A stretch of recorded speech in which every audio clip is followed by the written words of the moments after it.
What's up, everybody, and welcome to Picking Up the Crap, the August edition. My look at the hardware and software NPD sales numbers for the gaming industry. On the hardware side of things, the numbers are real limited. We do know that the Xbox 360 sold 193,000 systems in the month of August. We have an estimate of the 3DS selling somewhere in a range of above 170,000. That's below last year's numbers. At the same time, a slight increase from the month before. Then the PS3 or Wii, we have no numbers for it all. Also including the Vita, we have no hardware numbers for those systems. Now here are the numbers for the best 10 selling games in the month of August. Darksiders 2 across 3 platforms, selling 247,000 copies. New Super Mario Bros. 2, one platform, selling above 240,000 copies. Kingdom Hearts 3D across one platform, selling above 200,000 copies. NCAA 13 across 2 platforms. Number 5, Lego Batman 2 across 7 platforms. Number 6, Sleeping Dogs across 2 platforms, selling 172,000 copies. Number 7, Transformers Follow Cybertron across 2 platforms, selling 105,000 copies. Number 8, Batman Arkham City across 3 platforms. Number 9, Call of Duty Black Ops across 5 platforms. And number 10, The Amazing Spider-Man across 5 platforms. Let me point out that some of these new titles had limited time to chart during the NPD month. Sleeping Dogs had 13 days. Darksiders 2 had 12 days. New Super Mario Bros. 2 had 7 days. Transformers Fall Cybertron had 5 days. Alright, everybody, we're now at the Pick Up the Crap discussion topics, where we take various bits of news across the gaming industry and discuss them. Our first topic is the underperforming sale numbers of the 3DS XL that launched on August 19th. It had a total of 7 days to chart on the NPD, but still it was a brand new release of a reversion of the 3DS, bigger screen, better battery, and also it coincided with the launch of a new Super Mario Bros. 2. We don't have exact numbers because of Nintendo and the NPD not releasing them, but we do know that it was down from last year at the same point.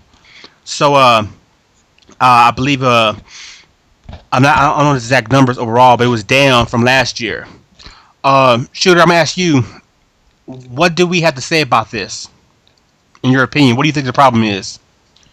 A combination of, I think overall, it's possible that as much as I don't want to say, it's possible that the mobile sales and everything are starting to really cut in, because again, like you said, the comparison with last year's 3DS numbers, and I think even the comparison, even though the DS is pretty much on par at the same time with North America, but it's still the fact that it's not, this thing's not really selling. It's not really selling explosively like it is, especially in Japan.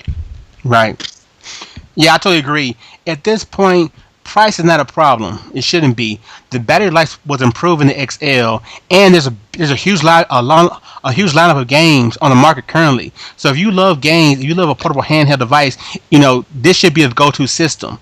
And so I can understand this Vita not selling well, but the 3DS and the XL should be flying off the shelves currently. It's the hottest, newest thing on the market with a lot of quality across the board. And so, yes, it has to be an impact with the phone market, the tablet market. People are rather spending money on those devices currently than buy a portable gaming device. All right, our next subject, we're going to go into the NPD article hosted currently on the gaming industry biz. They're basically saying that there's been from last year, there's been a 5% decrease in the overall gaming population. We've lost a segment of gamers. Shooter, first, do you agree with this proclamation from them? And then what do you think about it?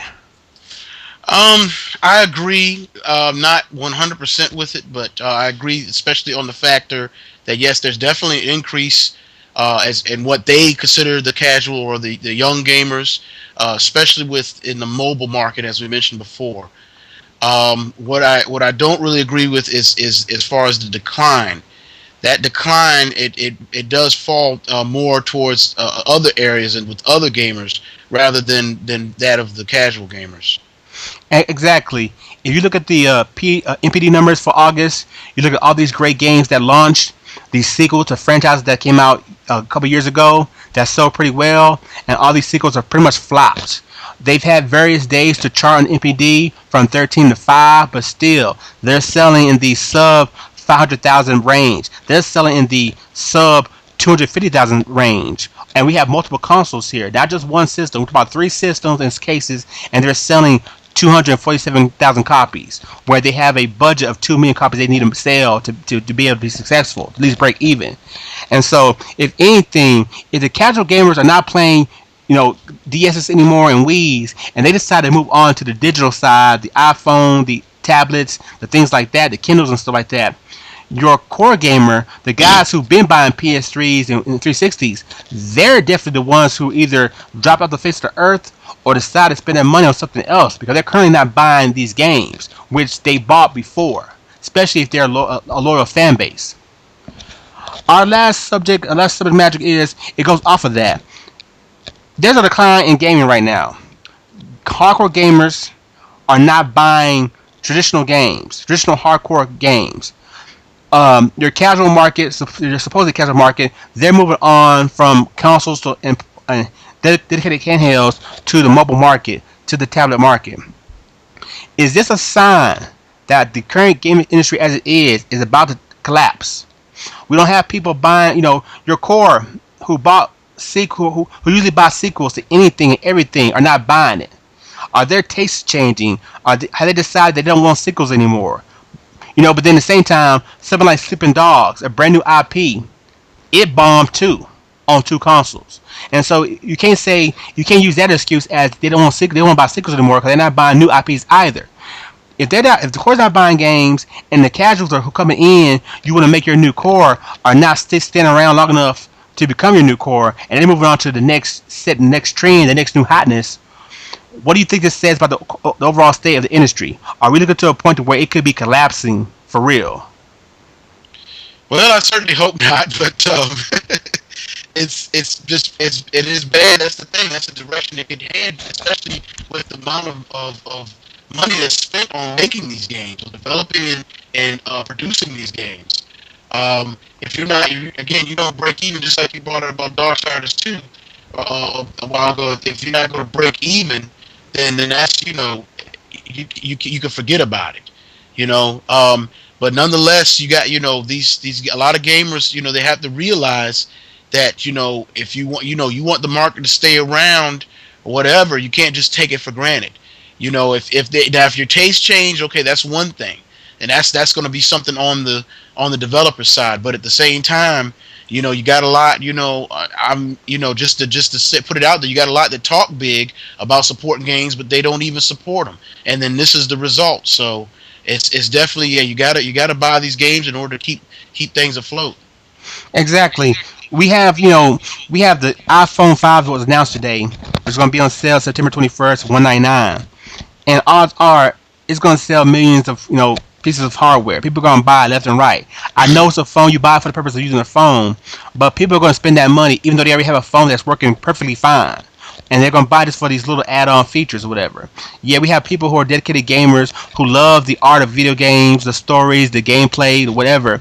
$50 game a month, $60 game a month, every 2 months, whatever.